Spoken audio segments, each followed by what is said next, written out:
can finally breathe.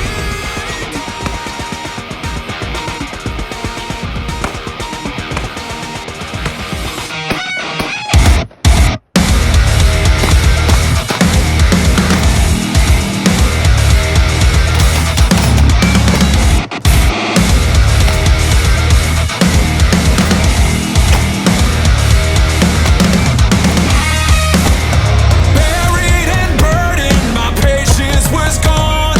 Blinded, my vision was wrong. What is going on, everybody? Welcome back to One Grunt's Point of View. Today, we're going to be going over the Glock 45 handgun. All right, so before we get started, I would just like to say thank you so much for all the support and love that you guys have given us. We've grown in subscribers by like 15 people, which I know other YouTube channels sitting at like millions of dudes, they don't give a shit about 15 people. I really am surprised that we've grown that quick. I know we're super small, not a lot of content. Most of you probably know me personally, and so we're not really reaching out to people that don't know us. However, I want to continue to grow. I want to continue to bring this content to everybody that can possibly see it, and I want to make everything as enjoyable for everybody as possible. So thank you so much for all the support. Please like, share, and subscribe. Now let's get back to the video. Now, this is at a request of a subscriber. One of the subscribers commented on a video and asked for me to review my duty gun that I carry. This is also my concealed carry gun. At the moment, I'm looking to maybe get something a little shorter just because this is kind of a pain, but it's doable. I've been doing it. I love this gun. So let's get started. Now, first things first, you'll notice that this does not look like a normal Glock 45, and you'd be right. So I originally bought this as a stock Glock 45. Since then, I have added Ameriglow night sights. I got the slide milled and cut for a RMR. This is a RMR Type 2 with the 3 1/4 red dot. I put a threaded barrel from Timberwolf and then a comp. I don't remember the name on the comp. I will get that if you are interested. And then put an O-Light on here. I'm currently waiting on a Surefire from Big Daddy Unlimited. So, you know, I'll be swapping this out eventually, but so far this has been a really good light. It's like 1500 lumens, I think, so it's like crazy stupid bright. The throw on it's pretty good. It's rechargeable, so, you know, I like having the ability to put batteries in something, so that way if there was ever like a situation where you needed the guns for more than just like concealed carry everyday stuff, you can always swap batteries and find batteries, but you might not be able to have electricity on hand to, you know, charge your stuff. I put an Apex trigger in the gun with a Terran Tactical disconnector kit, a Vickers extended mag release, and a Vickers Tactical extended slide release on here as well. So aside from that, it's, you know, everything within the slide itself. So like your disconnector, or not your disconnector, your plunger spring and your striker spring and all those different springs that are up in this thing, those are all still the same. They're still stock. I didn't want to mess with those. The Terran Tactical kit was like 40 bucks, I think. And it came with all those other springs. It lightens the trigger a lot, but it may or may not compromise the reliability of this being drop safe. And for me personally, I was not willing to compromise drop safety over trigger pull. So speaking on trigger pull, this is the Apex trigger. The Apex trigger is extremely nice compared to the stock trigger. Everybody knows the stock triggers are a little mushy on the Gen 5s. So for this trigger, it's a pretty short, you know, hard wall right here, and then breaks right through. A little bit of over travel, but it's a Glock. You know, I wasn't expecting a $1 million trigger. I think the trigger was like 100 bucks, so it wasn't too expensive. I do recommend it. I'll get you, if you guys are interested in knowing exactly what it is, I'll get the part, you know, number or name or whatever the fuck, and then you guys can go buy one.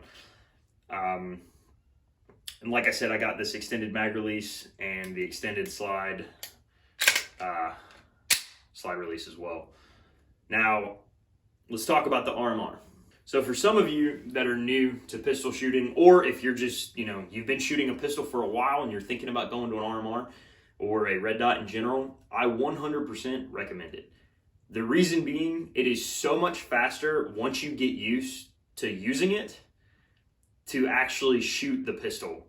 I've shot at 100 yards with this thing, and it's like dead on every time, just hitting a target.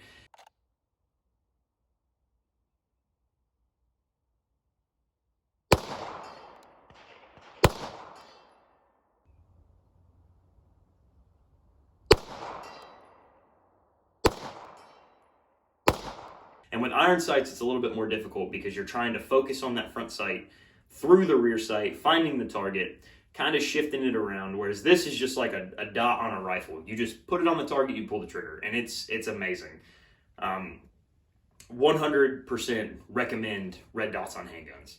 That'll be a different video for another time, but if you want to learn more about red dots on handguns, go over to Sage Dynamics. Aaron Cowan is extremely well versed in red dots on handguns, and he's actually the reason why I picked this up. I don't know him, but I was on duty watching a video on him, and it kind of piqued my interest, and then I was just like, full send it, get the slide milled, try it out. If I don't like it, you know, my slide's already permanently milled, but I could have always bought one of those plates, and I wouldn't have cared. But I am 100% from here on out gonna put red dots on my handguns. I think, aside from it runs on a battery, and the battery can cause you issues. That's why I have the suppressor height night sights, because they are backups just in case my red dot fails. But it's a Trijicon, so it shouldn't fail. He's also got a video on his channel of him beating the hell out of one of these for like 30,000 rounds. And if I ever find 30,000 rounds of 9mm, I promise you I will not blow it through a gun that quick.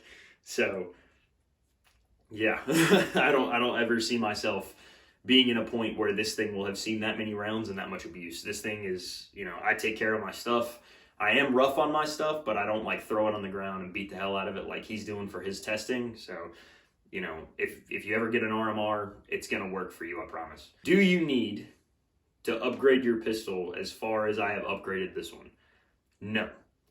This started out, like I said, as a stock Glock, and I have had a lot of time on stock Glock 19s, stock Glock. This one, when it was stock, I didn't change anything for at least 6 months. I just got a lot of time on just presenting the gun, finding the sight, shooting, just trigger press, all of it. Like, I practiced and practiced and practiced, and then whenever I felt comfortable and I wanted to move up into the next level, I started upgrading stuff. So I got a set of night sights. That's the first thing I got, was night sights. They weren't these. These are suppressor heights only because of the dot. Now, before that, I just had regular pistol height sights. Still from Ameriglow. Ameriglow is a great company. They use like the same tritium that Trijicon uses, so it's not as expensive as Trijicon night sights, but they're probably going to last just as long. I find them just as reliable. I've never had a problem with Ameriglows. Now, with that being said, I got night sights first because, not that I was shooting in the dark, but I did conceal carry this gun for a while before I did all this stuff to it. And for conceal carry, absolutely recommend, before you buy anything else, a set of night sights. You can't hit anything if you can't see your sights. Next thing I bought almost immediately afterwards was a light. You cannot shoot what you can't identify. So if you're shooting in the dark and you can't see your sights and you also can't see your target, you're pretty much not shooting at anything. Got a set of sights, got a flashlight. This was like $100 on Amazon. The reason I got it was because it was 1,500 lumens for $100, rechargeable. I didn't know a lot about pistol lights at the time. I'm upgrading this to a Surefire just because I've heard some crazy, wild things about this. If you want to hear more about it, just go look it up.